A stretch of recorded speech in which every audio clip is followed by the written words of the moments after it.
The age of austerity. For the past 4 years, Britain has been in the grip of the worst recession since the 1930s.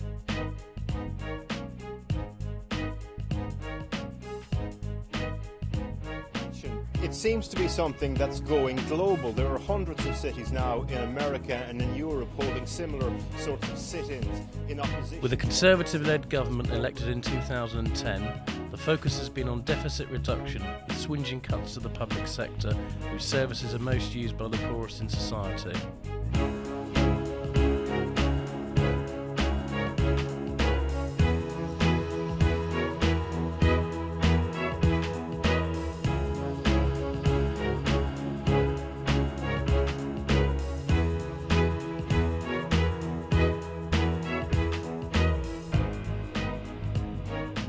This anger has led to civil unrest and many large-scale protests both at home and abroad. The protests have led to Occupy London, which is a semi-permanent protest camp set outside St Paul's Cathedral. But who are the people who make up the encampment, and what has been the motivation for them to feel the need to protest in this way?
The Met have this lovely sticker saying I've met the Met, which I've got in my notebook. And someone's Boris? No, I've met the Met as in the police. But someone's got a lovely idea. They've got a picture of Jean-Charles Jimenez, you know, the guy who was murdered. Yeah. And they've put him on the picture. So instead it says I've met the Met, and it's Jean-Claude Jimenez. I can't find it. Yeah, okay, my name's Lee and I'm an entomologist, and I'm here as a volunteer legal observer. So we're not lawyers, we're basically legal helpers. I don't think we are going to be forcibly evicted. I don't think it's not the City of London's way. Maybe if we were in Westminster years ago, but I don't think anyone's expecting a forcible eviction really. I think what people are expecting a procedural battle that is almost certainly going to take until at least January, or at least after Christmas. The big court cases... In light of the recent forcible eviction of a gypsy encampment at Dale Farm, Lee's certainty seemed like wishful thinking. Why did I come here? Because I agree with these people, because I'm fed up of, you know, the 1%, that we're saying the 1% of the elite, just basically, you know, ruling our lives and telling us what to do, and, well, they have all the money, don't they? And, yeah, you get the gist, right? Is it alright if I ask what your background is in terms of, you know, previous jobs or okay. What have you? Where do you want me to start? Wherever you're...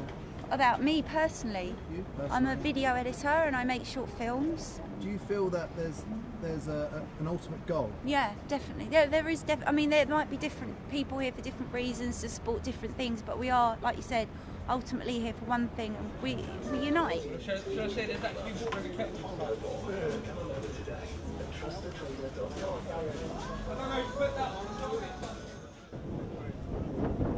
The police were showing quite an interest in the protesters.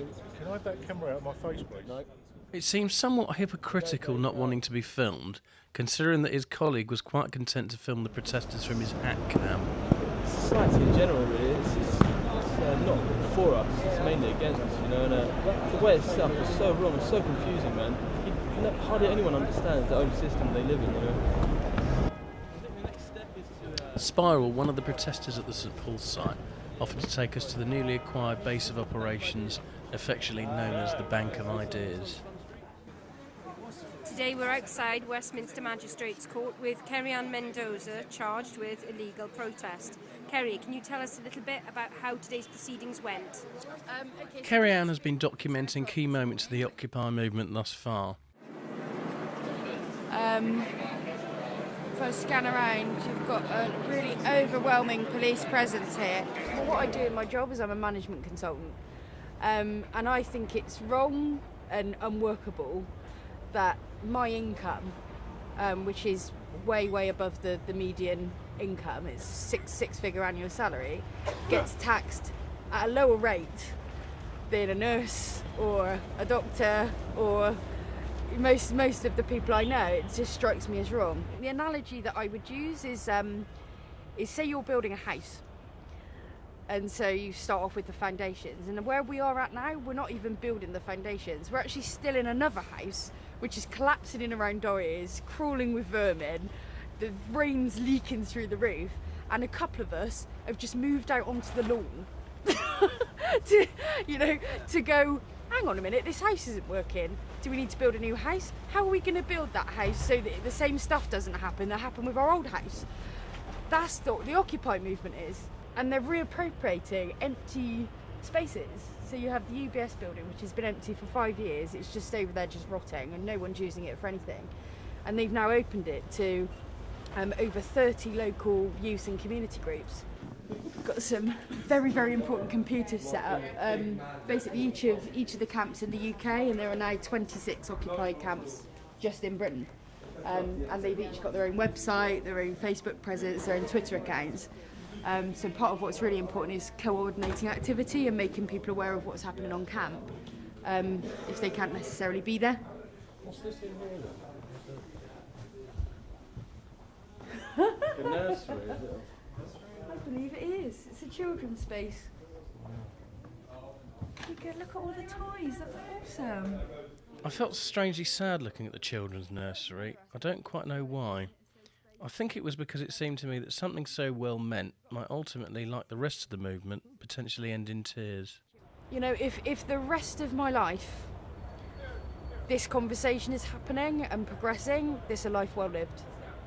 You know, I want to be able to say to my grandchildren, when they say, well, where were you?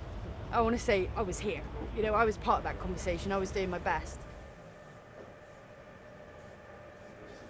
An alternative community here. Do you think that kind of unites everyone together under one thing? Under this building? Yeah. I do, yeah. I mean, we all come from different backgrounds, different histories, and different reasons for being here as well. However, we all have a positive outlook on our idea of what we look for the future to be. And that's something that we all together believe in, and that is what brings us together. Like this building, it's a community, it's a family, and even though we're working together, it's also a home. It seemed to me that there was a much wider range of people at the Occupy sites than the mainstream press would have us believe. In fact, within 10 minutes of arriving, the type of people we were meeting didn't seem to fit the narrow stereotype of crusties offered up by people like Mayor Boris Johnson.